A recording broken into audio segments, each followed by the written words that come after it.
Hello and welcome to Cracked Open, a podcast guiding you on your journey to becoming a vessel of unconditional love.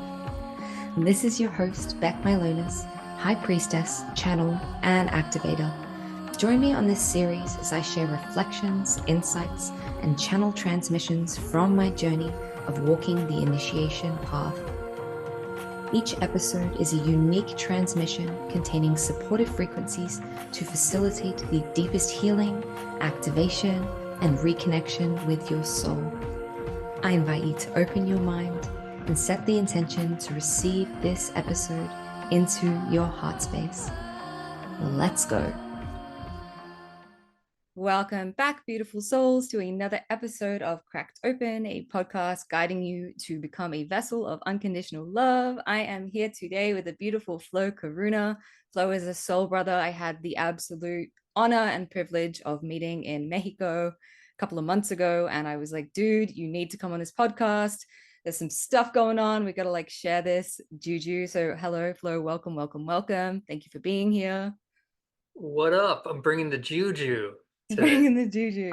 Guys, I want to say about today, we just had a drop in, as I do on all of these podcast episodes. Today is, I know I say this a lot, but really, truly, my hands are shaking from the energy of today. It's big energy that wants to move through this transmission.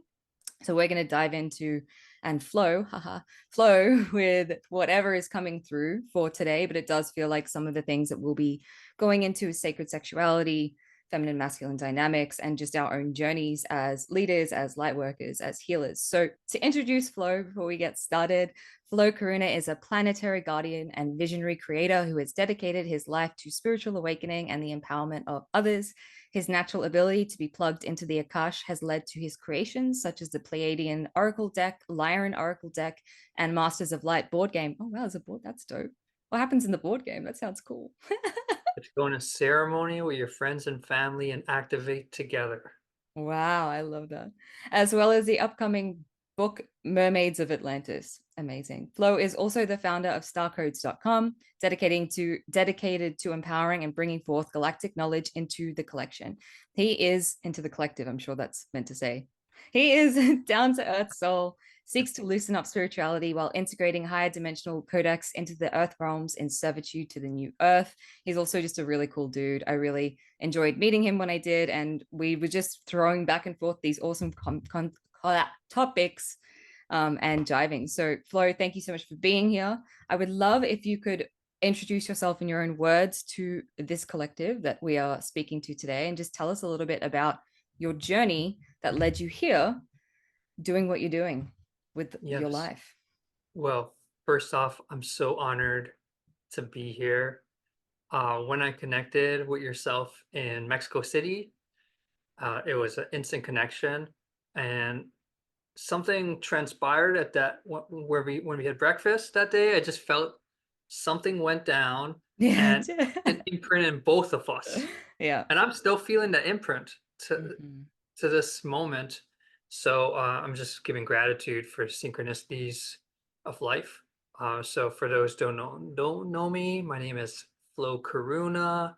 I am a human who's really in servitude to the planetary awakening, like many of us listening right now are going through or opening up to. And I won't go too deep into my past, but where I am at in this moment is really committed to authenticity, creativity, service, compassion, and realness. And those principles, core tenets, have led to many of my creations that I'm very passionate about fusing creativity into this realm, seeding this place with fun, playful codes in an indirect way. Because I grew up with a lot of television when I was a kid. Many people are like, "Oh, you poor baby, you watch TV all day." But I'm like, it was a great thing. I tapped into the entire akasha of planet Earth, and my imagination quadrupled being exposed to so many dramas, so many comedies, so many, you name it. And that experience as a kid being plugged into the entertainment industry I feel has carried deep into me in this moment. And now I feel like these seeds are blossoming, and I'm creating animations as we speak. As Beck mentioned, I created a board game. I have some other board games planned, created 2 Oracle decks. So I'm really passionate about creativity, but not just creativity, creativity fused with the seeds of awakening. And that's what I like to do. I also have a Starseed community where I channel. I don't like to use the word channel. I oracle. I like to oracle information from the field. To me, what oracling is you maintain your sovereignty. I never put aside the integrity of my energy field. I'm always connected to my human, and I'm connected to my higher self or God consciousness. And my higher self or the God consciousness is having a communication with other beings that I translate into this vehicle. And I've been on that journey for many years, trained with discernment, trained with, learning how to harness it in a good way. And now I run Starseed programs at star-codes.com, and on Instagram, starseed.codes. So that's just a little about me, but I'm passionate about life, and I really want people to live their full potential. And I want to live my full potential and be the embodiment. Amazing. You said something. There's so many things pinging that I was like, oh, ask it. Did you create the art for the star seat, the Instagram? Do you create that art that in all the In reels? the past, oh yes, I do create all the reels. Oh, I amazing. Yes, and sometimes we work with artists, or sometimes we use AI art. I know there's some opinions on that, Get on. but this is my perspective. Everything in creation, it's how you make it, baby. It's not about Mm, like what's in front of you. I think that's super superficial. Be like, hey, it's this. No, it's mm, like, is your consciousness going to steer it to serve, or is your consciousness going to make it evil? I mean, it's at the end absolutely. of the day, we're creators of reality. I think that was actually we were on a panel together. This is how we met at at the ufology World Congress in Mexico City. This is how we met. Cute, our meet cute. And that was one of the questions about AI. And I got on and I fucking roasted AI. And I was like, it takes this time. You were like, nah, it's got its time and its place. And I respect that. And you know what? I've actually, to my audience, I know I've been really like AI.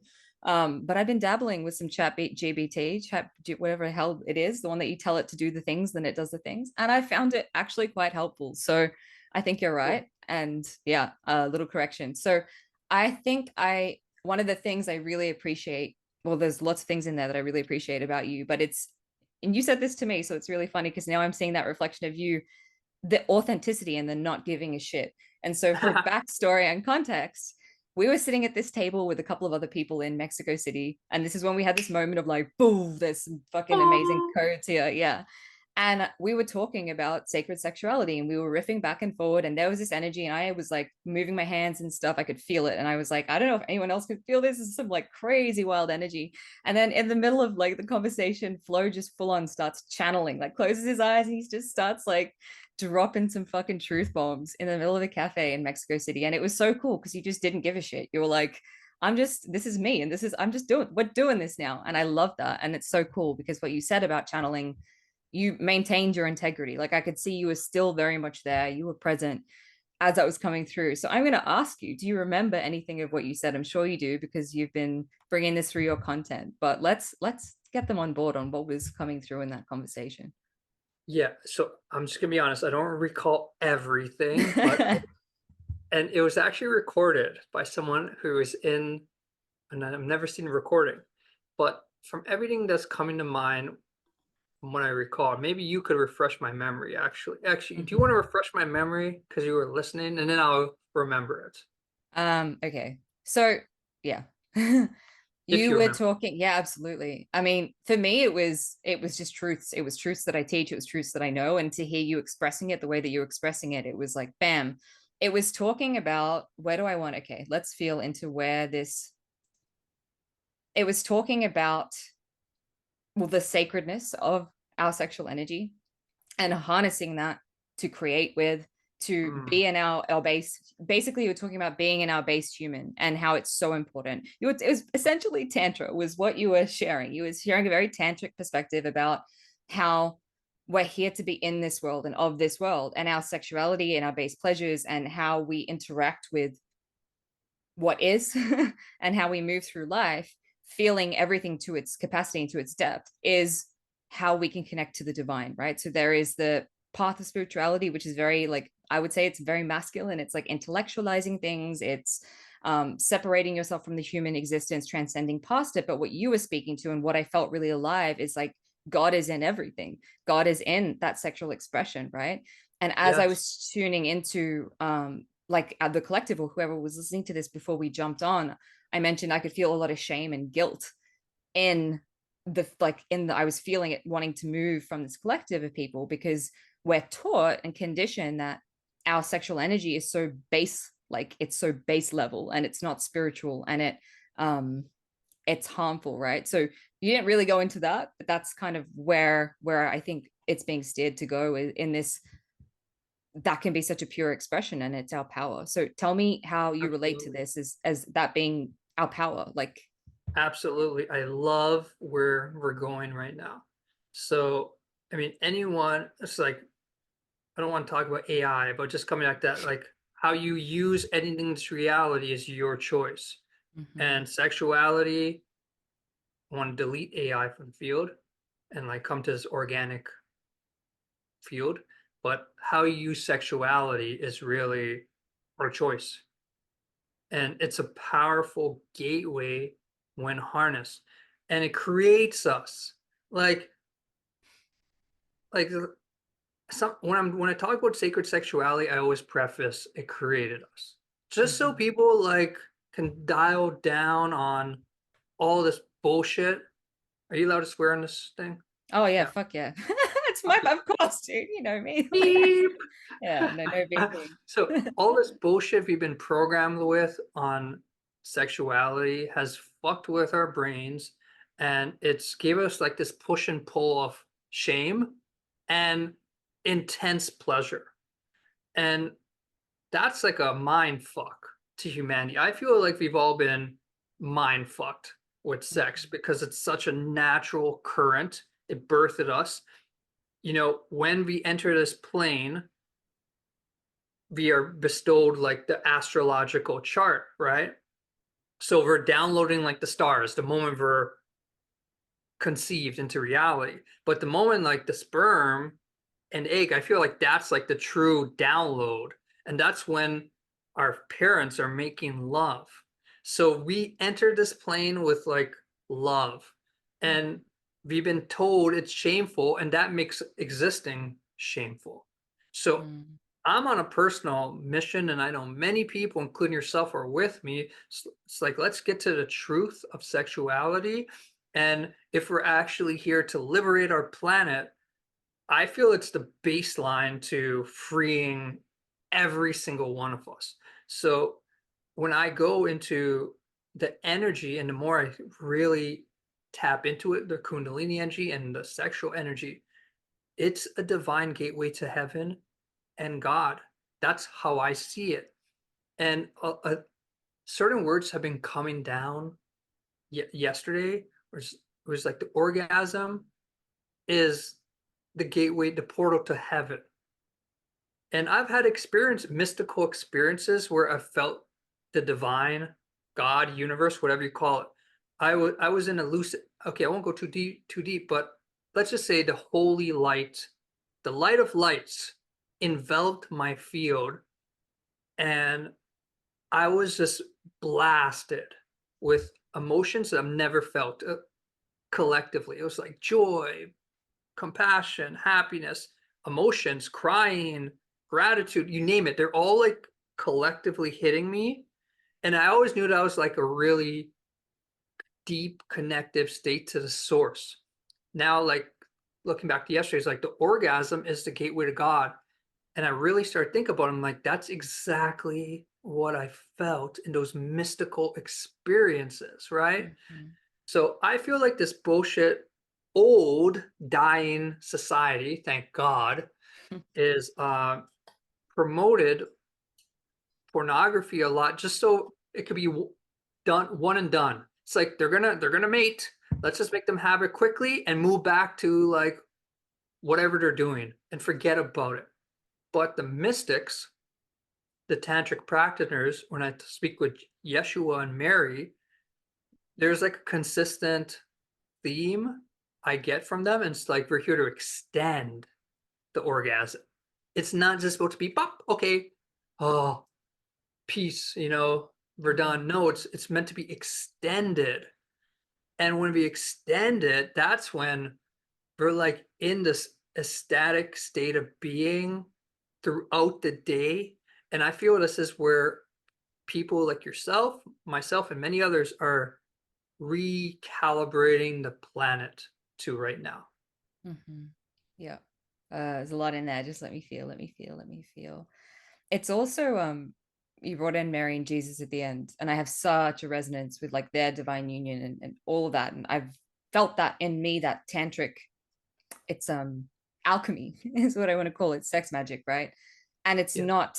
it's not the physical act. And I've said this in other episodes, it's not even the physical act, it's the energy of the feminine and the masculine coming together in this fusing, which creates this whoa, even just saying that, you feel that like the two snakes dancing together, that energy melding together, and that's what it is. And it creates this third energy, which is creation, which it's powerful, right? It's that's source energy. It's Shakti and it's Shiva. And I remember you were saying a lot of stuff about Shiva and the masculine. And one of the things that you said when we were sitting down is I said, sometimes I just feel like as a feminine, right?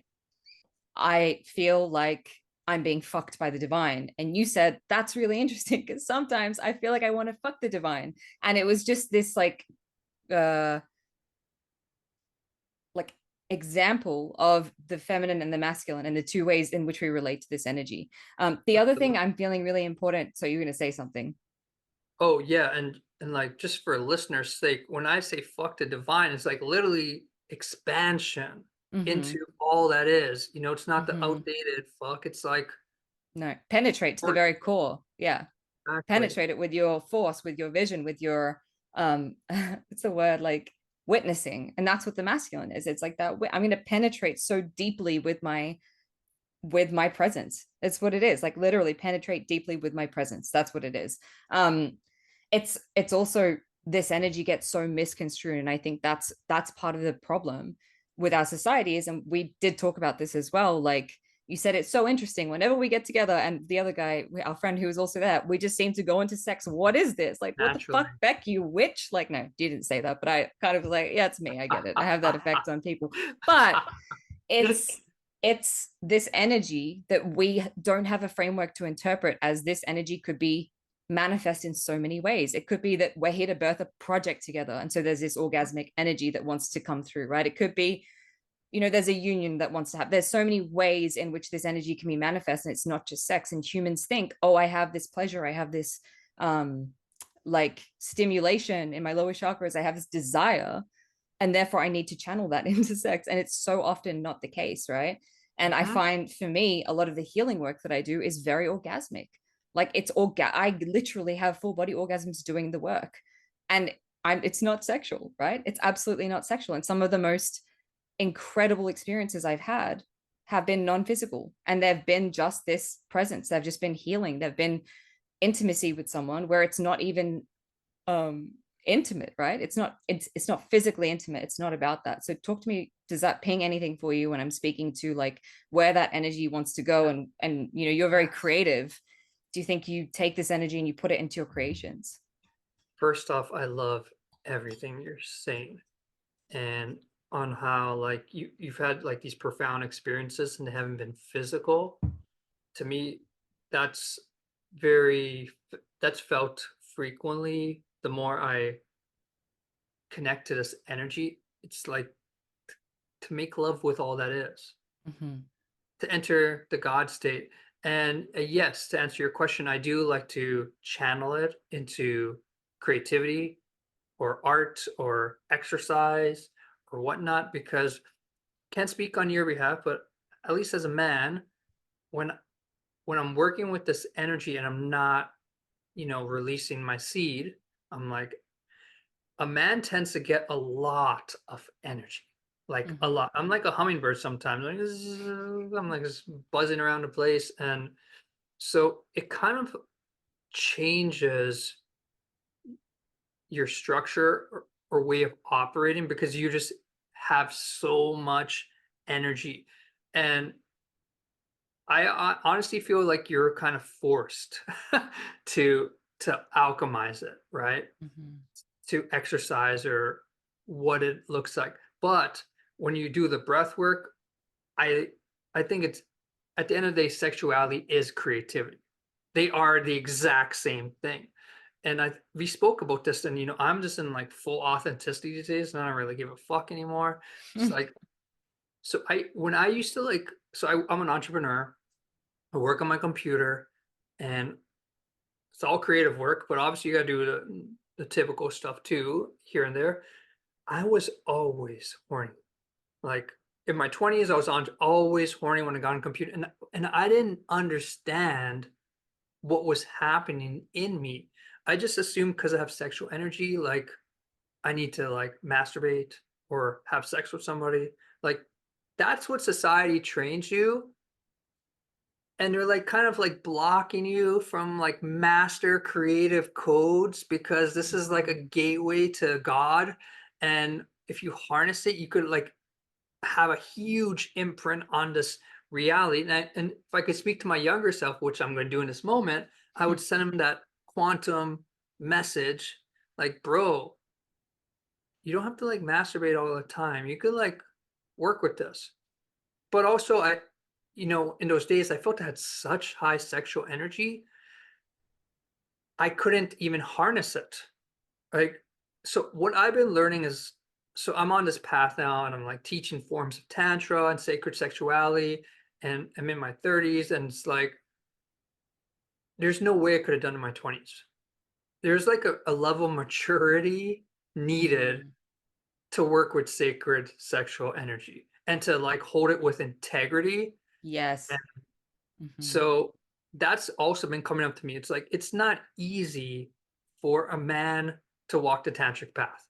Mm-hmm. I think it's rather natural for women because they're built in with like these God-given gifts, but men have to like get initiations. Like I've worked with a lot of indigenous cultures, and they're like women are naturally shamans. They don't have to do the vision quests. Like they don't do these like crazy initiation, but the men, we have to like fucking go to the woods. We have to like Absolutely. sit, Yeah. and I've done 2 vision quests in my day, like sit in outdoors where there's wild animals, pray, don't eat, fast, and like earn something. And it's became very clear over these last couple of days, like I had to go through so many initiations in my journey to be here and actually like have sexual energy in integrity because Mm-hmm. in my old self, even if it wanted to, I mean, I think the energy would have overpowered it and it couldn't like really harness it. So we're talking about powerful Mm-hmm. frequency here that could open dimensions. And there will be ups and downs for all of us on this journey, but it's worth it. I'm at the stage now where I'm harnessing it and I feel my energy. It's just like I'm rejuvenating myself. If I could exercise, I could channel creativity, and it's like the dragon is serving me. It's like I like to use the metaphors like from the movie Avatar. Like they see those wild dragons, and like in order for us to like tame them, we have to like jump on them, and it might kill us. And Mm-hmm. some elements, sexual energy is very much like that, where it could kill you, and has killed many men who have gone so deep down that road that they couldn't even extract themselves out of it. Well, they can, but like they went really deep. But Mm-hmm. eventually, as you harness that dragon, it becomes to serve you. And if any men are listening, just know like this energy is here to serve your life path. I love that. Um, there's a lot moving. I just need to give it a second for the energy to subside. I really recognize myself in that because anyone who listens to this knows I talk pretty candidly about I had a very overactive I would say, sexuality when I was younger. And I would interpret this energy all the time as wanting to just like you expend it in some way, right? And I wasn't channeling it into anything. And what you said about if I'm not letting it out into stuff, then it builds up. And it's kind of the same for me. And this is what happened in my kundalini awakening for the first 2 years. I had so much fucking shakti moving through me that it incapacitated me. I was like in bed for 3 years. I'm not even kidding. That was my initiation into this energy and being able to hold it, just in bed, because it just fucking knocked me out. And I had no masculine. I had no masculine to speak of to direct that life force, to put it towards something, right? So it was creating chaos. It was wreaking havoc on my life and my body because I wasn't directing it, right? So that's the flip side of this energy. It can be very destructive if not harnessed correctly. And I feel like this is maybe the energy that's moving through, because I feel quite sick and I feel like throwing up, which tells me that there's some resistance being cleared around this is fucking powerful energy, right?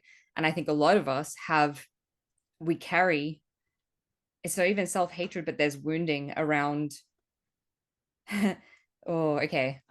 Feeling into the thread of it, it feels like those who've used this power to manipulate others tactically. Exactly. Yeah. As you were talking, I was getting, and you were saying there's this maturity that comes. It's also, there's a level of like heart consciousness that we need to have, to not be fucking with people with this energy, because it's so potent, right? And I think a lot of us have been burnt, or we've burnt others. I think I'm more feeling that we've burnt others, so we repress it, using that to get what we want, to manipulate people, right? And that's not fucking pure. And so it was so important for me that we jump on in this space and we talk about this, and it was clear. There was clear whatever it is that is moving, like it was clear, the direction was clear, this is serving, it's for the highest, right?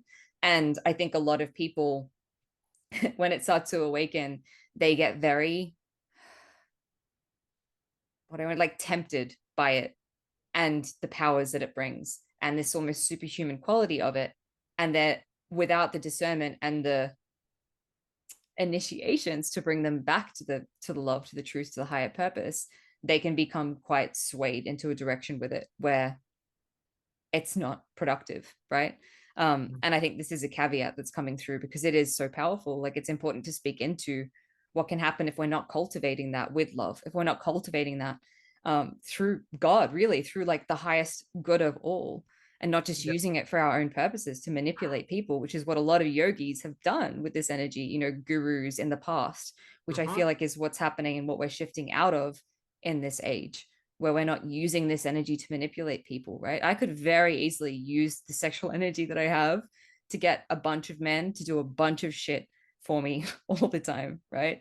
And even clients, I have to be very careful whenever I'm onboarding someone, whenever I'm working with this energy, whenever I'm feeling this energetic connection present with people. Is this clear? Am I using this to get something that I want, or is this pure, right? You look like Love you it. have something that you want to add. Yeah. Well, what's coming to mind in this moment is how before before you I even heard you say a word, I kept hearing how connected sex is to power on Mm-hmm. this plane. And then you said Oh, yeah. power many times after that. It's like this energy holds the planet, in my opinion. It's like, okay, we think money rules the world, but no, sex rules the world. And then we look at all these like dark organizations and how like I mean, I haven't studied it too much, I haven't gone into it too much, but I could feel it. And I hear people talking on the field how they've, done dark sex rituals and like done fucked up shit with children. It's like on some level, they know it gives them power. And this is why it's so important that we reclaim our power as sexual beings. It's like if you want to save these children that are being abused, I think it starts in our field by reclaiming our power, and that shifts the field, right? So, what I sense is the individuals who you can't lie with your integrity with sexual energy. It's like you're going to be exposed Mm-hmm. one way or the other. It's like only a matter of freaking time, right? And it's vulnerable for me as a man to take this path in this time because, like, man, you're like hunted with arrows if you like even like make the wrong move. But to me, it's like I'm not here for my ego. I'm not here for insecurity. I'm here to fucking liberate the planet along other people's. And if they want me to talk about sacred sexuality, even though I'm like this low key guy, so be it. Because this is the gateway to this dimension, and we need to be the guardians of this realm. There So is I'm some, excited. yeah, yeah. I'm excited. I think we're getting our power back. Uh, I was on a conference a couple days ago, and it was we were also diving a little into sacred sexuality, and I was having these beautiful visions of the future where there's these temples and couples are making love in them, and they're honored, and they're bringing to reality like enlightened children, master children. And this is the earth I want us to enter into, where we really understand, and we are entering into, where we understand sexuality, and we realize its potency, and we use it to serve not our own desires, but like something greater than us. Yeah. And what you were saying in there somewhere, I felt like to bring up masculine energy specifically and the protection of what is sacred and the sacredness of the feminine, which is the sexual energy. Like, I think we've really been lacking in this shift that we've been having, like that masculine to direct this energy, to protect this energy, to ground this energy, to um direct. I think direct is the word that I want to use, like push it towards something, right? And also to have masculine beings who are speaking up, right? Speaking up against the use of this for self-serving purposes or abuse or all of these things. So I think it's like the feminine hasn't felt fully safe, the feminine element being this energy to really come forward. And the feminine hasn't felt safe to be in this full power because the masculine historically has, and I don't want to like harp on this feminine versus masculine, and the fucking masculine needs to rise up because I've talked about that a lot. And both of us, like the feminine and the masculine, have their work to do. But I have a lot of women who listen to this podcast, which is why I'm saying it. There's been this feminine resistance to actually stepping into that power because once they have stepped into that power, it's almost like they haven't been protected, right? The feminine hasn't been protected, the Shakti hasn't been protected, and it's been fucking everything up. So there's this masculine energy rising at the moment. I think this is what we want to go into because you're such a beautiful example of that. And you really are this. I get this from you immediately. Like, immediately when I met you, I felt grounded, I felt safe, I felt, there's this like back and forth little jokes and shit, but I immediately felt this energy was safe with you, and it wasn't judged, and there wasn't seediness. Like, it was, you really hold that presence, right? And I think it's because you work closely with Yeshua and Shiva and whatever it is. So I just feel to let you have the floor, like what it means to be a divine masculine and how you actually, okay, thank you. What would be really soothing is if you could speak directly to the feminine as someone who holds this energy. And I don't know, I feel like there's something you got to say to the feminine. Yes. Okay. So I'll do it indirect and indirect. So from my memories in Egypt, Atlantis, and many sacred times on earth, when I was a man, it was the feminine that held the doorway for us to evolve. I remember going to these priestess sort of temples, especially in Egypt, and they would train the men to rise their kundalini and guide us. So, from my soul memories, I have a deep recognition for who you are and what you represent to us as beings. And from my perspective, obviously we're all here together, but without the goddess, nothing exists, nothing. We're not here, we haven't entered. So there's just a deep level of gratitude. That's echoes in my being. Like, I have so much love for women. I love women, and not just like from such a deep level. And I realized they're extremely strong. And I learned this from experience, from I'm tapped into the Akash, and I've had many past lives open. I've always been fascinated by past lives. Not that much in this time, but in the past. And one day, all my women lives just kicked in at the same time. And I was like, I just felt babies coming out of me, like baby after baby. I'm like, whoa.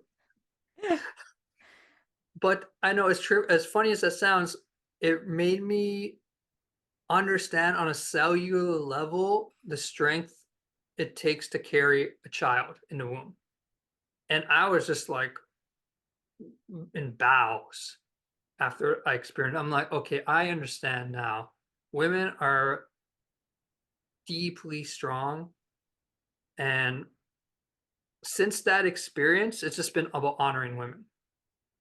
I mean, as a divine man, we have to like be real, but the baseline of everything is honoring.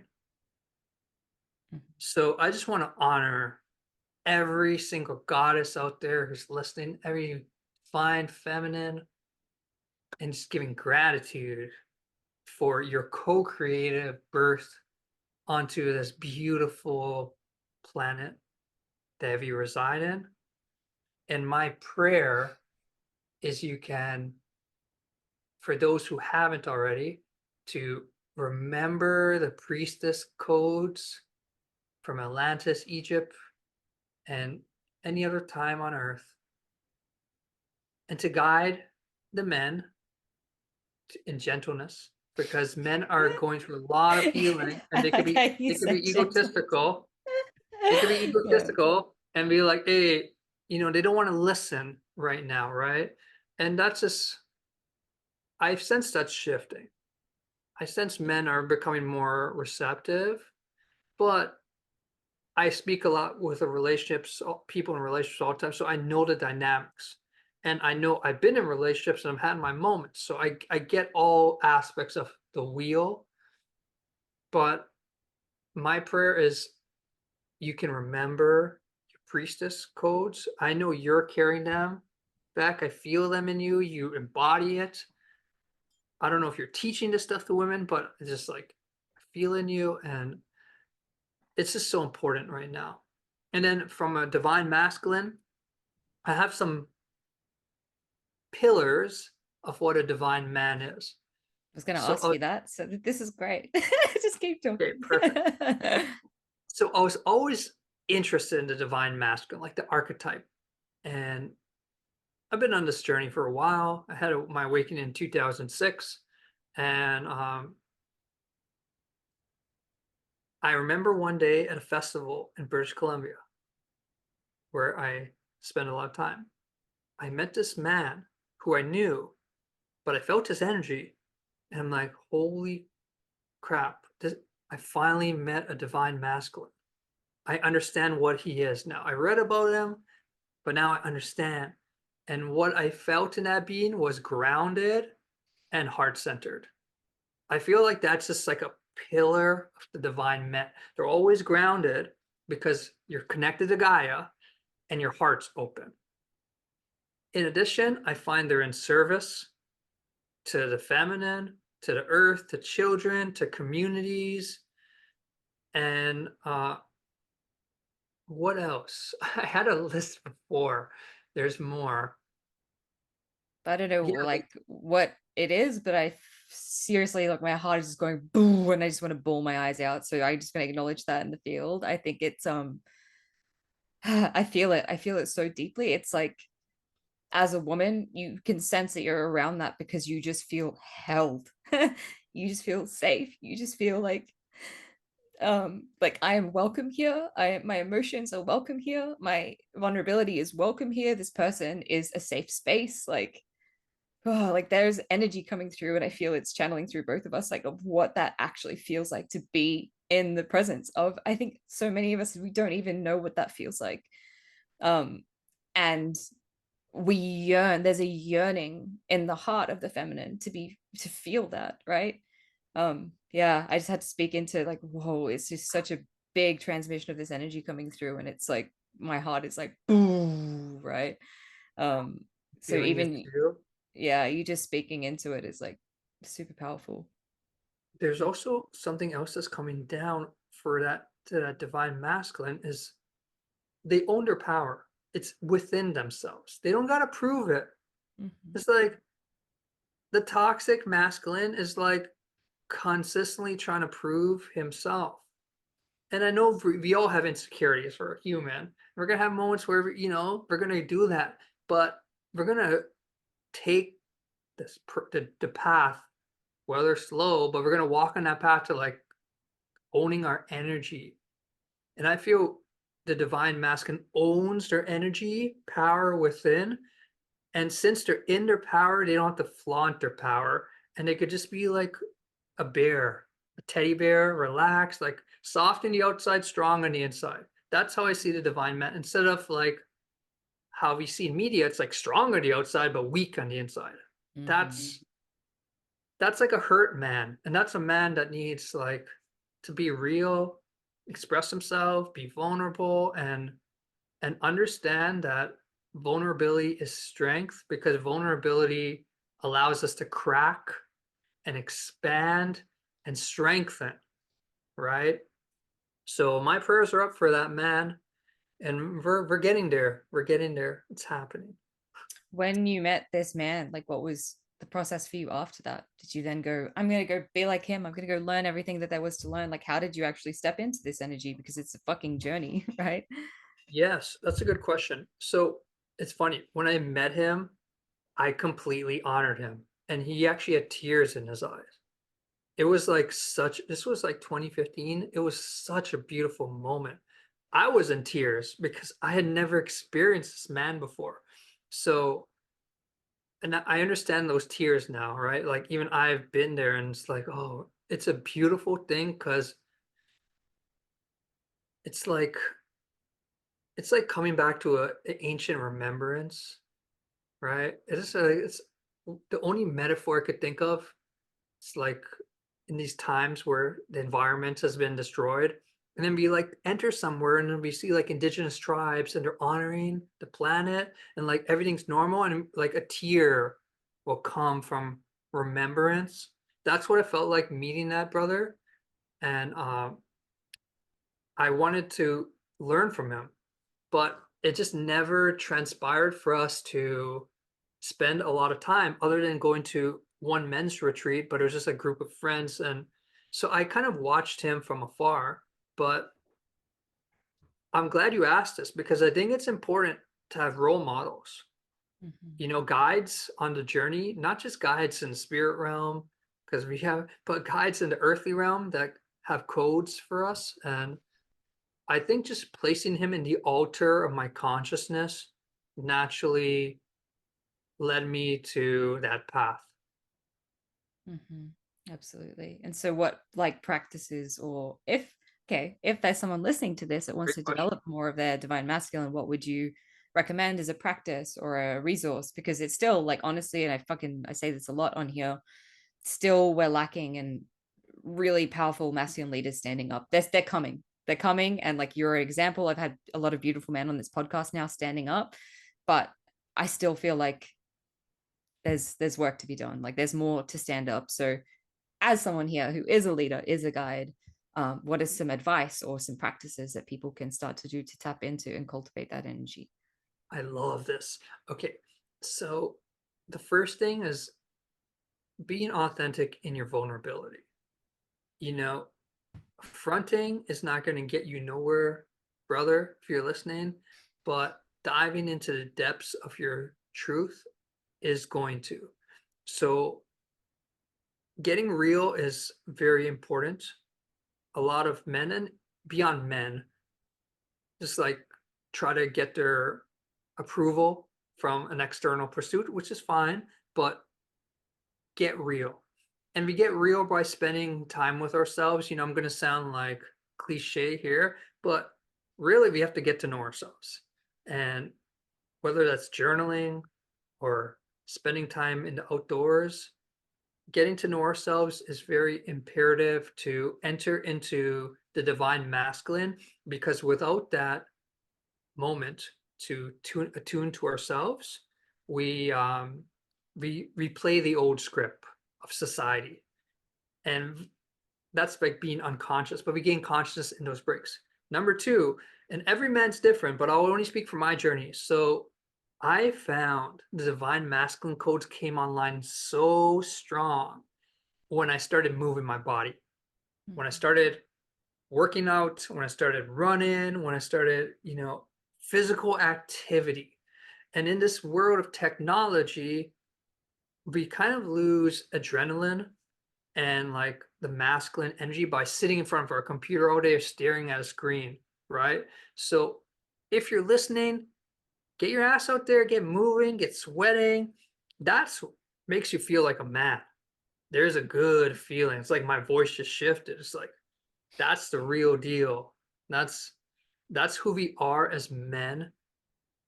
And I'm gonna extend on your question. I also see where we're headed as divine men is the mandate I always get is we're here to have a unified brotherhood. Like, just imagine for a second one brotherhood on earth, taking us out of the outdated model of competition, war. We still can compete on sports. We still can compete in like fun stuff, but we don't have to fucking drop nuclear bombs to compete in stupid ass shit. And the consistent message I get for the divine masculine is we're here to work together. So I just started an organization with my other brother called Star Brothers, and we're working with athletes, entrepreneurs, CEOs, and we have a mandate which is to co-create with as many people as possible. The outdated masculine is like I gotta do it myself. I'm a lone wolf. The divine masculine is I'm returning to the pack. And this is the cycle we're in. Also, a lot of men, like suicide rates for men are very high. There's a lot of depression. They're not sharing themselves because they're like so conditioned to like bottle it in. And the universe made me go through that journey too, so I could have compassion. So I had no like, and a major relationship just ended. And I'm like by myself in mountain town. I don't have friends. I don't have man friends in person. And that made me really like have so much deep compassion for men because I read a stat somewhere. I don't know the specific numbers, but a high percent of men don't have a friend right now. That's really sad. And even I didn't have like I had friends online, but I didn't have like a friend in person in that mountain town. And I think it's imperative for these men to make friends. As simple as it sounds, and that will open up communication, dialogue, and connect us back into the united brotherhood. Yeah, I think we're all craving that community. I completely feel that. And I also feel like last year and onwards, there's a lot of like soul tribe converging, people coming together, like these relationships like you and I had was like, bam, like, whoa, vibing hard. We fucking know each other. And I had that with everyone on that table, right? So it was like, we have these connections and they're just coming together and soul clients and all these. It feels like there's this big convergence happening. Oh, okay, cool. So we're going to ask, like, what do you see as this new Earth, and where do you see us heading as a community? I feel like I've literally just spoken into like this soul tribe converging and moving more into community and co-creation, collaboration. I know you hold joy codes as well, so just riffing on that and what that means to you. When I tune into the new earth, it, the word freedom comes down a lot. Freedom of speech, but what in particular comes down to more freedom of movement. I see a borderless world. You're nomadic too, right? Like you don't have you just fucking travel and they I'm don't not have chosen nomadic in a this moment, but I am nomadic. But so you're also gypsy. to be honest with you, I want a grounded place, and that's what I pray for all the time. But I know that's going to come into the right moment. I think it's going to come sooner than later. But I sense like, and I see it in people. It's like we all have like the same vision when I talk to New Earth people. It's like we're living in nature, we have a community, and these communities are all around the world. and we could travel to these communities and be plugged into a tribe. Like, all right, I got my fix, go to next place, got my fix, and like keep rolling. And that's what I see the new earth. It's like traveling, loving humans, exchanging medicine like our indigenous ancestors, and all around the world. And through that movement, breaking borders and opening up a new culture. I love that. And Yes. we need to start taking action to get that done. Everyone Yes. out there, right?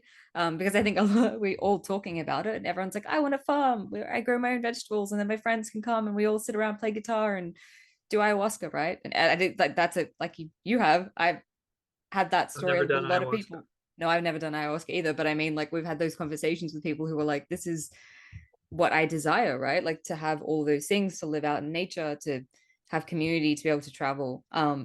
But we need to start actually doing the things, like actually like Love it. implementing, buying the land, like whatever it is, right?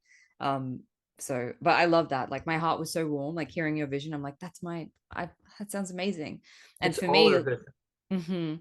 I've been living nomadically for 4 or 5 years, and I'm the same. I want that base, but I think there's this energy of like I want to be able to, like you said, like move from place to place. But there's always a base, there's always a home, there's always community, there's always tribe, there's always somewhere to sink for a while and then move onwards. And I think a lot of us are designed to, well, you're a grid worker, right? Which is, I actually, okay, cool, we're going to end with this. We'll go into grid work just briefly and what that means to you, because I think we're called to these places as we're not just gypsies, we're not just avoiding sinking in and grounding somewhere or intimacy or whatever it is, which is sometimes I've had to check myself and be like, am I just running away? But actually no, I'm called to certain places.